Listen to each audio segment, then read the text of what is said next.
It's not just their racial stuff that is actually harming minorities and poor people. It's their economic stuff. I mean, this may be the worst of all of it. Here is chief economist Diane Swonk on what these people are doing and why they're doing it.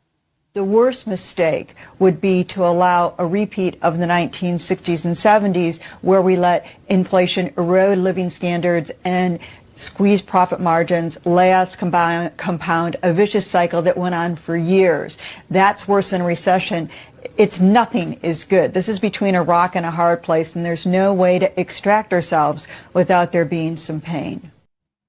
Ah, I see. So you buffoons who printed all the money and caused all the inflation and then threw all the money to Ukraine and then caused our supply chain to bust and then locked everybody down, so you created all the unemployment. There's really nobody to blame here, and we got to have some of this pain.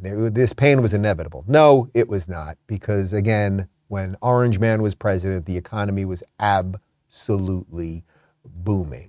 But what she's basically saying there is all of these policies that we've put in, they're going to hurt poor and minority communities the most. And it's not just their economic policies that do that, and you guys all know that. What else did the left do? There was something else in that place that we used to live, guys. You remember that horrible place that we all used to live? That devilish, evil, horrible place, Los Angeles? Oop, got to put some money in the jar. They were defunding the police in Los Angeles, as of course they've been doing in many blue cities and in blue states across the country. And cackling Kamala Harris, she was very excited about the defunding of the police in Los Angeles, which of course hurts minorities the most. So does that mean you support proposals like what we've seen in Los Angeles, Mayor Eric Garcetti saying, take some of the money from policing, about $150 million, invest it in health initiatives, training initiatives for youth?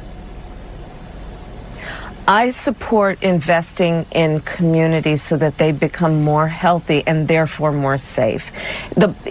Right now, what we're seeing in America is many cities spend over 1/3 of their entire city budget on policing.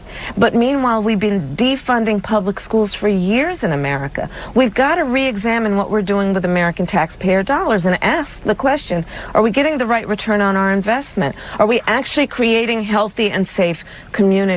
And that's a legitimate conversation, and it requires a really critical evaluation. I applaud Eric Garcetti for doing what he's done. All right, so there you have it. That was when they were running for president. She was still a senator at the time. And what did she want? She was applauding Eric Garcetti for defunding the police. And then the police got defunded in Los Angeles, just like they got defunded in Portland and Seattle and San Francisco and all over the place. And then crime went through the roof. Murder went up everywhere. Murder, not good, not good. There's some commandment somewhere in some old thing that says something about not committing murder.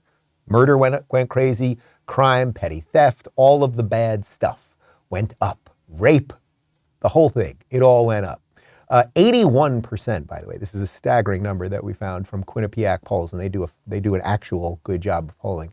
81% of Black Americans do not want police defunded. This was a Democrat policy, much like the economic policies and some of the other stuff that I've been talking about, that has harmed minority communities.